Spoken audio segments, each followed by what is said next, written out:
Hello, welcome all of you. इस video में हम क्लास 7th की स्पेशल इंग्लिश के बारे में बात करेंगे, जिसका लेसन 4 पढ़ेंगे हम। The wheat is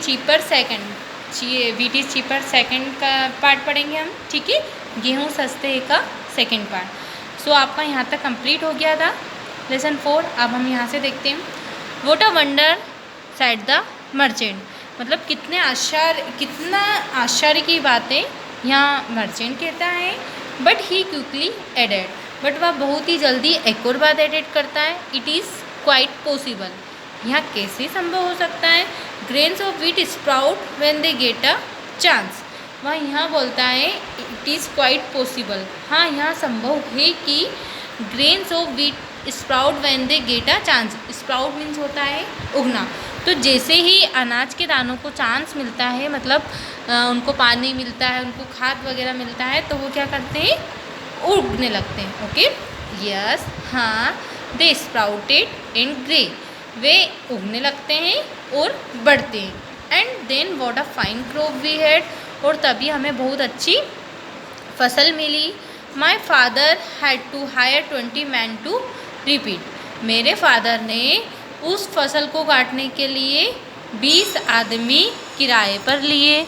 okay, I had done it my self a number of times, जो व्यापारी है वो कहता है कि हाँ मैंने भी कई बार यहाँ काम किया है। Sometimes I use to hire even 40 man, हाँ मैंने भी मतलब 40 आदमियों को हायर किया है ऐसी फसल काटने के लिए। When there was a good crop, we had to hire quite a good number of men for reaping. जब हमारे यहाँ भी अच्छी फसल होती थी तो हम भी क्या करते थे, मतलब बहुत सारे आदमियों को फसल काटने के लिए हायर करते थे, मतलब किराए पर बुलाते थे, ठीक है। यस, हाँ, we had a very good crop and we reaped 40,000 kilos of wheat of the horseback. हाँ, हमें भी बहुत अच्छी फसल हुई और हमने भी उन्हें काटा and 40,000 kilos of wheat of the horse back, और जो घोड़े की पीठ थी उससे हमें कितना गेहूँ मिला, 40,000 किलो, ठीक है, 40,000 किलो, ठीक है। How lucky your father was, वहाँ बोलता है कि तुम्हारे पिताजी थे वो कितने लकी थे, वेरी लकी, बहुत ज़्यादा। Indeed, but your father, you know, was poor and starving those days.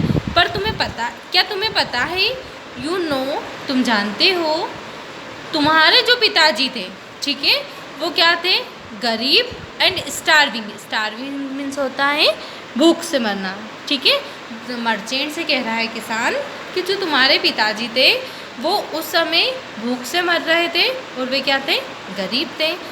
So he came to my father and begged him to give him 75 kilos of wheat.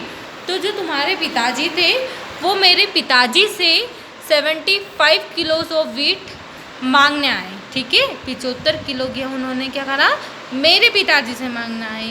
The merchant was very angry, जो merchant था वो बहुत ज़्यादा angry हो गया, बहुत गुस्से में हो गया।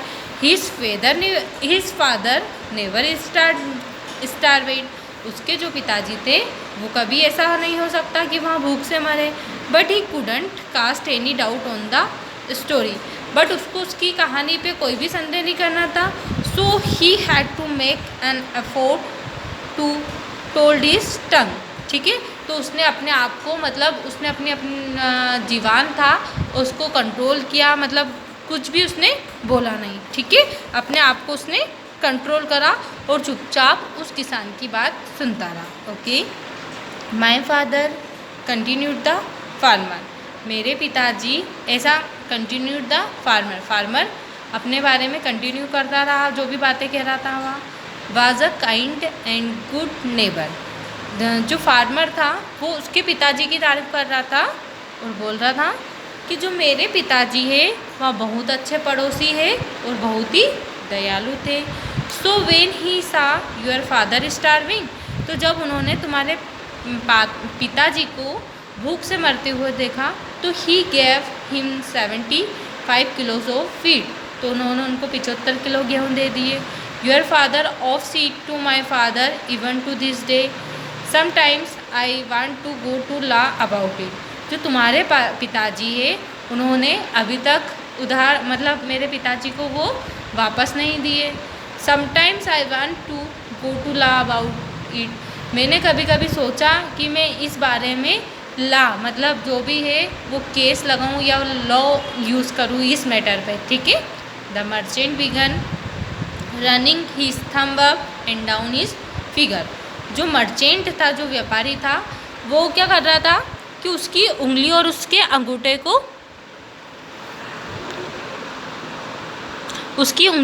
अंगूठे को ऊपर नीचे करने लगा, मतलब जैसे कि कुछ काउंट करना, ठीक है। ही वॉज कैलकुलेटिंग, वहाँ क्या कर रहा था, कैलकुलेट कर रहा था उसकी उंगलियों पर। कैलकुलेटिंग मतलब गिनना, ठीक है, या गणना करना। Why are you running your thumb up and down your finger. तो किसान पूछता है कि तुम तुम्हारी उंगली और अंगूठे को क्यों ऊपर नीचे कर रहे हो या उन पर क्या काउंट कर रहे हो। आर यू कैलकुलेटिंग समथिंग, क्या तुम कुछ कैलकुलेट कर रहे हो, ऐसा किसान बोलता है। यस आई एम, हाँ। द मर्चेंट रिप्लाइड, हाँ मैं कैलकुलेटिंग कर रहा हूँ, मतलब कुछ गिन रहा हूँ, ऐसा व्यापारी कहता है। When he said to himself the wheat cost less than 100 rupee, so I seal pay him the price of the wheat. वह यहाँ कहता है कि the wheat cost less than 100 rupees, वहाँ कहता है कि जो गेहूँ की कीमत है वह 100 रुपीज़ से कम है। So I shall pay him the price of the wheat, इसलिए मैं गेहूँ की कीमत दूंगा, ठीक है। He turned to the farmer and giving him 75 rupees said.